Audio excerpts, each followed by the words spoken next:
And now it's time for Music Theory at Home with Mark Grizzard.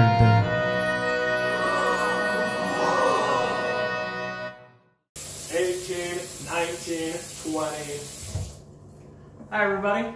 You might get a little mad at me today, and I apologize in advance. We're going to start by looking at this SATB excerpt we looked at on Wednesday that features 6/4 chords prolonging phrase areas. We saw in measure 1 on A flat major triad, decorated with motion in the bass, a bass that outlines the tonic triad, basically creating an arpeggio.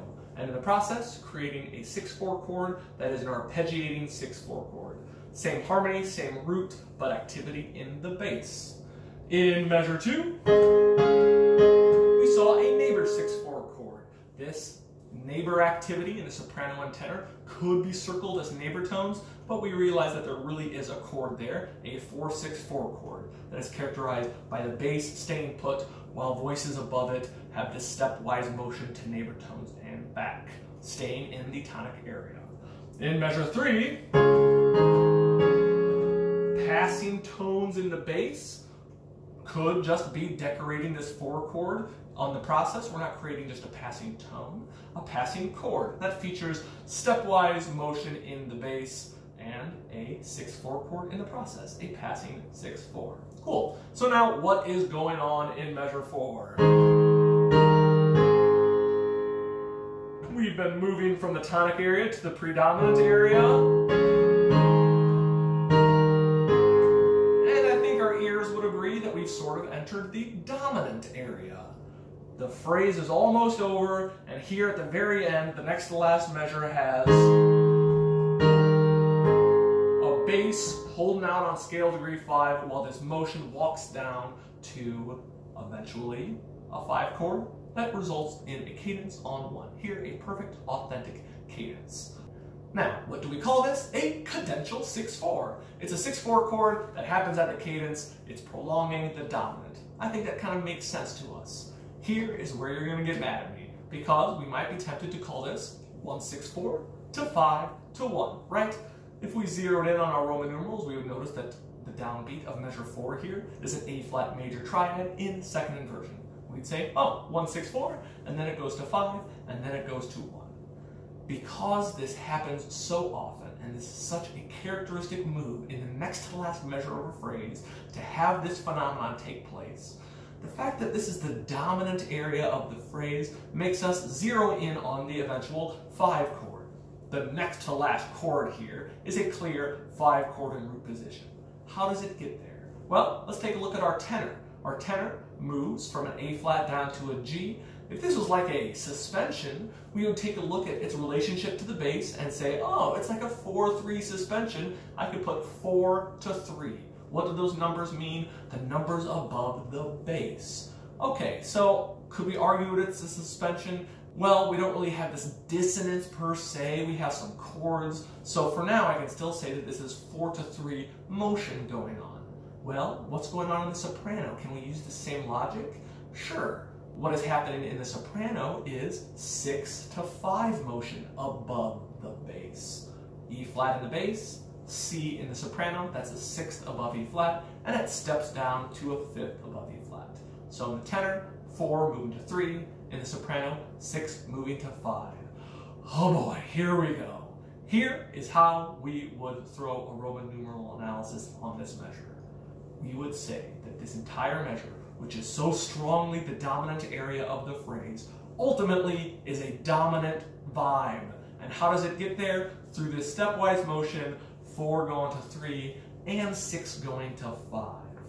So while we could zero in and call this a 1/6/4 chord, this very characteristic stepwise motion down from 4 above the bass to 3 above the bass, and 6 above the bass to 5 above the bass, makes this whole measure sort of a dominant measure, and we would put this label on it. This is sort of this one exception to the way we might use Roman numerals, and it's kind of frustrating and requires a little bit of an adjustment. What are we really doing? Sort of stepping back and contextualizing our Roman numerals here. So, because this measure has such a strong dominant function, we would take our zeroed in consideration of 1, 6, 4 going to 5 to be 5, 6 going to 5, and 4 going to 3.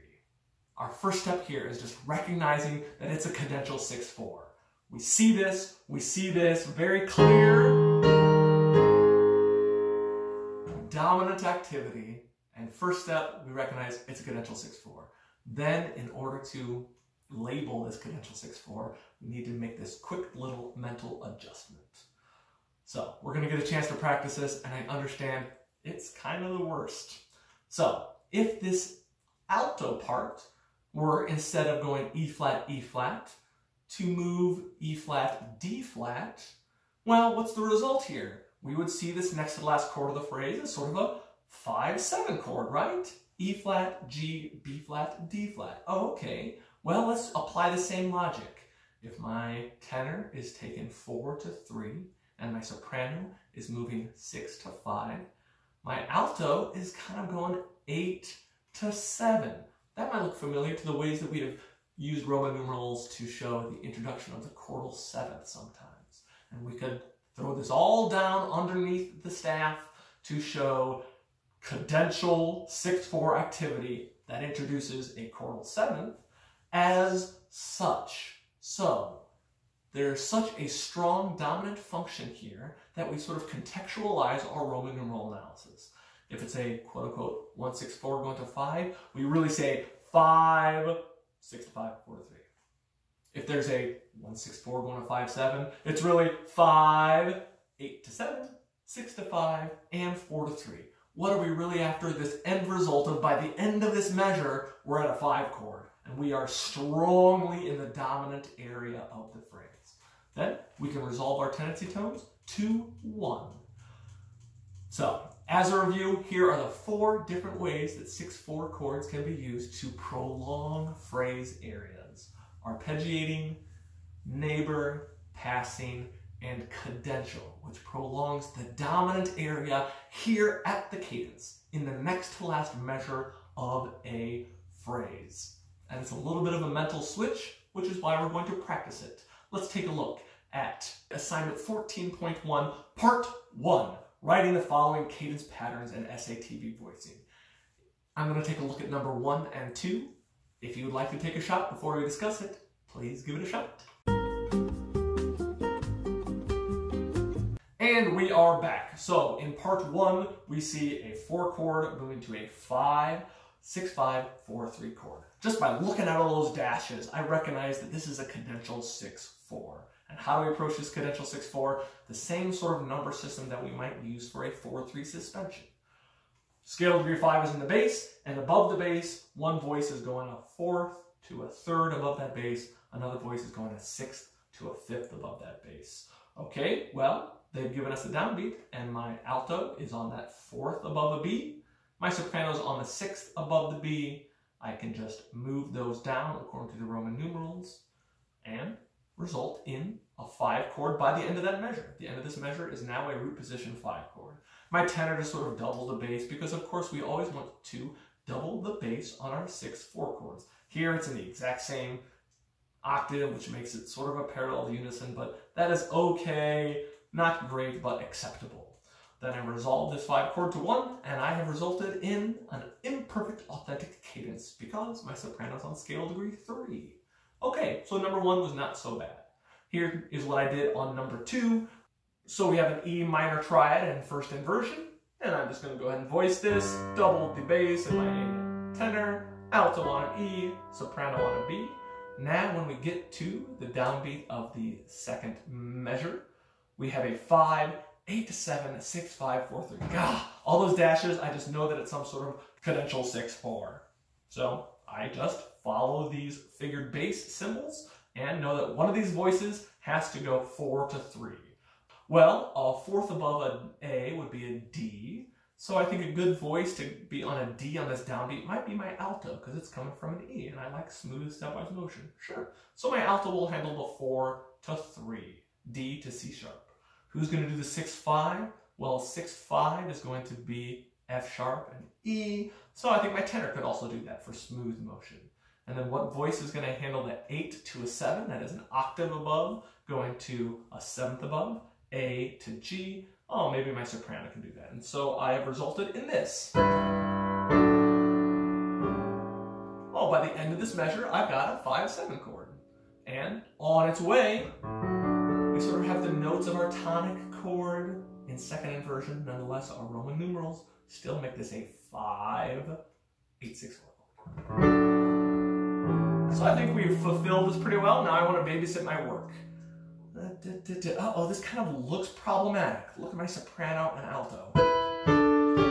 Uh-oh, okay, so while I'm learning new things, I've not forgotten other things. I now have parallel fifths. And what's a solution here? I think a good solution might be to take a look at the work that another voice has done and see if you can just switch voices. While parallel fifths are a part writing error, parallel fourths that introduce the same kind of sonority are not great, but they are better. So if I want to avoid parallel fifth here, I'm going to straight up swap what my soprano is doing with what my tenor is doing and do this. Now I've got... I think that sounds a little better. Now my tenor's handling the 8 to 7 motion, my alto's handling the 4 to 3 motion, my soprano is handling the 6 to 5 motion. These figured bass numbers are telling us the intervals above the bass to implement in these upper voices. So while the mental adjustment required for a cadential 6/4 can be a little annoying, we realize that they're just giving us very clear instructions on what these upper voices should be doing. The bass note is going to be 5, scale degree 5. It's going to stay put while everybody else moves above it. That is the way that a cadential 6/4 prolongs the dominant by eventually getting to a 5 chord through this stepwise motion in the upper voices. Cool, so your homework is going to be part B here. We see an excerpt in B flat major that has been begun for you, and beat 1 is a 1 chord, beat 2, 5-6-5 chord.